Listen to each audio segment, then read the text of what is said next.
নমস্কার বন্ধুরা, মামাসি কিচেনে আপনাদের সবাইকে স্বাগত জানাই। আজ আমি ফুলকপি আর নতুন আলু দিয়ে ডিমের ঝোল রান্না করছি। শীতকালের এই নতুন ফুলকপি নতুন আলু দিয়ে ডিমের ঝোলটা ভীষণই ভালো হয়। গরম ভাত, রুটি সবকিছু দিয়ে কিন্তু এটা খাওয়া যায়। আর কোনো পিকনিকে যদি বানিয়ে নেওয়া যায় তাহলেও কিন্তু ভীষণভাবে জমে যায়। আমি প্রথমে কড়াইতে খানিকটা জল গরম করে নেব। জলটা টকবক করে ফুটে উঠলে খানিকটা নুন দিয়ে দেব আর একটা বড় টুকরো করে কেটে নেওয়া মাঝারি সাইজের ফুলকপি দিয়ে ঢেকে 1 মিনিট মতো ভাপিয়ে নেব। আর ফুলকপিটাকে আমি আগেই ভালো করে বেছে ধুয়ে কেটে রেখেছিলাম। 1 মিনিট ভাপিয়ে নিয়েছি। এখন ফুলকপিগুলোকে তুলে নিয়ে আলাদা করে জল ঝরিয়ে রেখে দেব।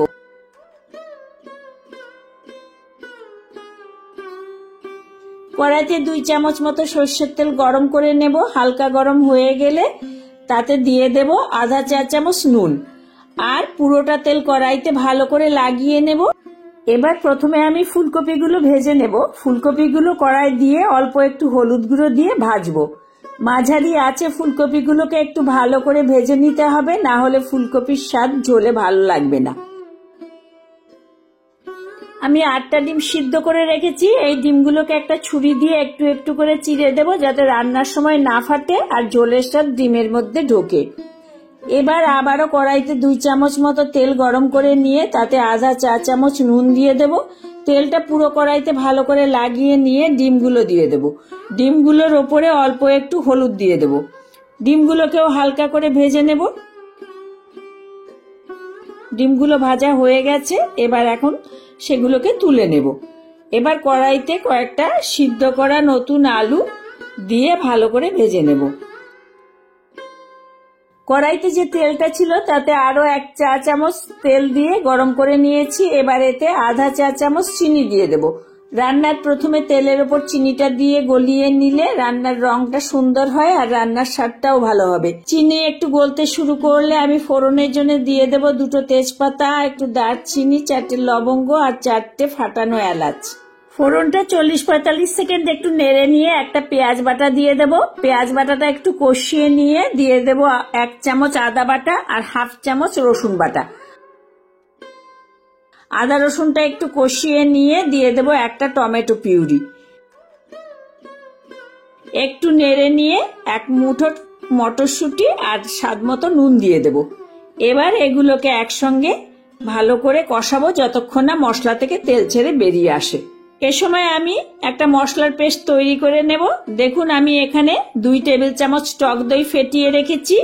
এতে একে একে দিয়ে দেব আধা চা চামচ হলুদ গুঁড়ো, আধা চা চামচ জিরা গুঁড়ো, 1 চা চামচ ধনে গুঁড়ো, আধা চা চামচ লঙ্কা গুঁড়ো, 1 চা চামচ লাল লঙ্কার গুঁড়ো আর আধা চা চামচের থেকে একটু কম গরম মশলার গুঁড়ো।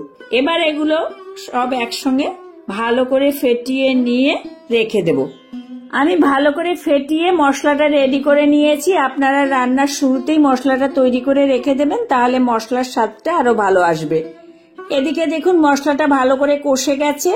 মশলার রংটাও একদম বদলে গেছে। মশলা থেকে তেল ছেড়ে বেরিয়ে আসতে শুরু করেছে। এবার আমি এতে ফেটানো টক দই আর মশলাটা দিয়ে দেব। মশলার বাটিটা ধুয়ে একটু জল দিয়ে দেব। এবার আবারও মশলাটা দিয়ে খুব ভালো করে কষাবো। মশলা যত কষানো হবে ততই মশলার স্বাদ ভালো হবে। দেখুন মশলা খুব ভালো করে কষিয়ে নিয়েছি। এখন আমি এতে 1.5 কাপ মতো জল দিয়ে দেব। সবকিছু খুব ভালো করে মিশিয়ে নিয়ে ঝোলটা ঢেকে ফুটে ওঠার অপেক্ষা করব। ঢাকনাটা খুলে নিলাম। ঝোল মোটামুটি ফুটে উঠেছে। এখন আমি ভেজে রাখা আলুগুলো দিয়ে দেব। আলুটা দিয়ে প্রথমে 2-3 মিনিট একটু ফুটিয়ে নেব। আলু সিদ্ধ করেই আমি ভেজে রেখেছিলাম, তবু আরো 2-3 মিনিট আমি রান্না করে নিচ্ছি যাতে আলুগুলো সুন্দর করে সেদ্ধ হয়ে যায়। এখন ভেজে রাখা ফুলকপি আর ডিমগুলো দিয়ে দেব আর একটু মিশিয়ে নিয়ে মিডিয়াম আঁচে 3-4 মিনিট রান্না করে নেব।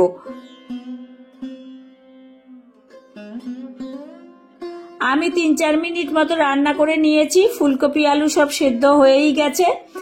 এবার 4টে কাঁচা লঙ্কা দিয়ে দেব আর আধা চা চামচ চিনি দিয়ে দেব। রান্নায় টক দই আর টমেটো দুটোই দেওয়া হয়েছে, তাই অবশ্যই একটু চিনি দিতে হবে, তাহলে স্বাদটার ব্যালেন্স হবে। ভালো করে মিশিয়ে নিয়ে একদম হাই আঁচে ঢেকে আরো 1.5-2 মিনিট রান্না করে নেব। আমি আরো 1.5 মিনিট মতো রান্না